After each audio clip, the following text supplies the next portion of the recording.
Hey guys, it's Ben here from BullyBillows, and I'm really excited to share with you all today that we've been invited over to Nottingham University Animal Science Unit to look at some of the state-of-the-art technology that they have available, which monitors canine movement, so we can see how our designs support natural movement as we continue to grow and offer all of the BullyBillows community the best quality canine accessories.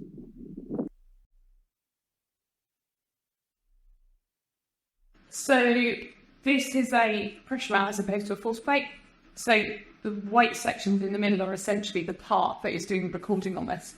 So the dog will literally walk from one end to the other, and as they walk across it, it takes essentially a video of their movement and their movement, which I can show you in a minute. But it will take what we call peak vertical force, so to that as they're landing with each foot. And the clever thing with it is it then picks up the individual falls. So we can then target those. We can tell it if it's wrong. So sometimes it will pick up a bit of noise, or it will pick up two falls next to each other. But then it will essentially draw around each of the falls so that we can then look at those as individuals. Alongside that, it will then work out a whole load of other parameters. So things like stance phase, swing phase, and how quickly they're moving through, which is quite good for if you go for things like lameness, but it's also useful if you want to look at, are they sort of backing off their harness, or are they perhaps favouring more on the back end, particularly if you've got a harness that is coming across the shoulders. Are they then pushing backwards, or are they coming more? So I liken it to running. If you 4-foot run or heel strike, then we can pick that up on here in the same way we can do that with the dogs. We can see not just how heavy they are, but also how they move through the paw, and then how that varies, as I said, between the paws as well.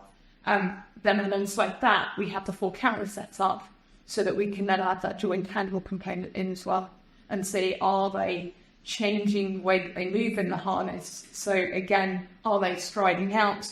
Or is that restriction on the stride length as well? So we might not see any difference in the harnessing on here, but actually when we look at how they stride, we can see that there's a restriction. Or is there any restriction front or back, again, with how they move, how they turn into you as well? What's really amazing about us having the ability to collect this data is we can use this to influence our designs. So what I mean by that is when we look to design our products, we aren't just going to offer nice colours and offer soft, really durable materials. We're also going to offer designs that are backed by veterinary data that can support movement and have purpose behind the utility of the product. So when your dog is wearing the harness, it helps support natural movement and doesn't restrict movement and doesn't cause any injury.